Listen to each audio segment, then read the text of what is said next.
last time I introduced you to a book was investment in time, money and energy is totally worth it. But in this episode I will do exactly the opposite. That is, I will try to prevent you from wasting your money. Hello everyone, I'm Irene Riderelli, writer, blogger and a passionate reader. And this is Into the Books.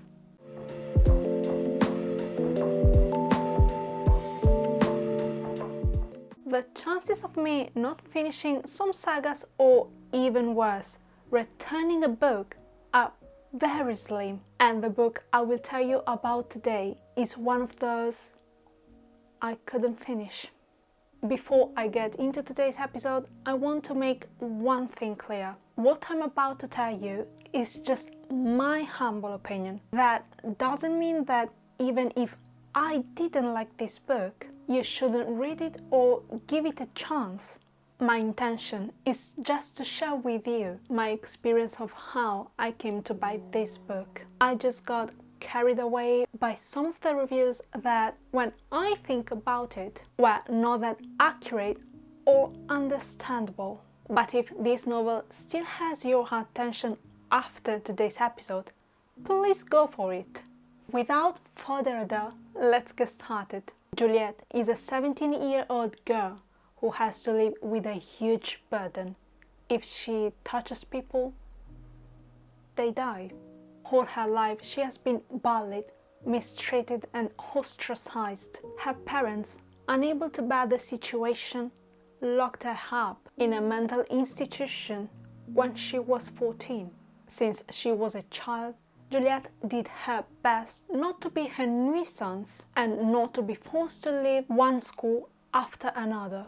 But at the end, it wasn't enough.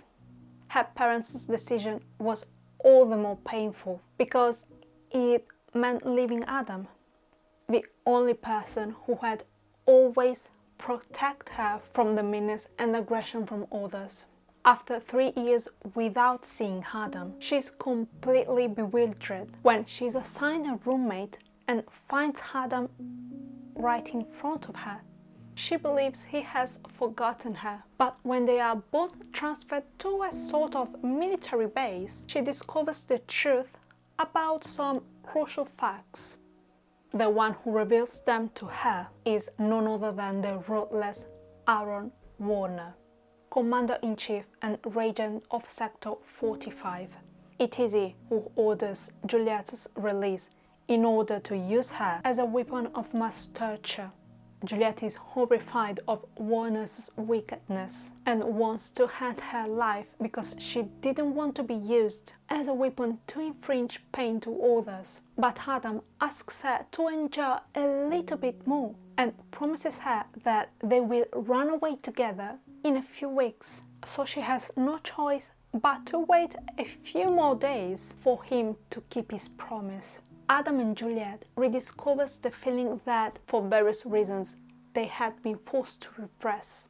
However, when it comes time to escape, Aaron discovers them. But is it really the ruthless executioner he wants everyone to believe? Will Adam be able to free himself and Juliet, or will he be forced to reveal his secret?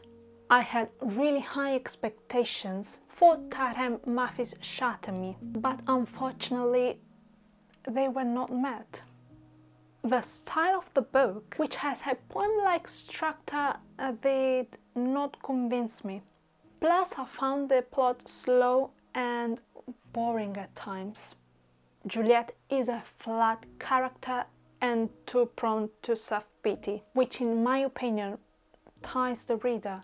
Emphasizing the fact that she is broken inside to the point of exhaustion doesn't help.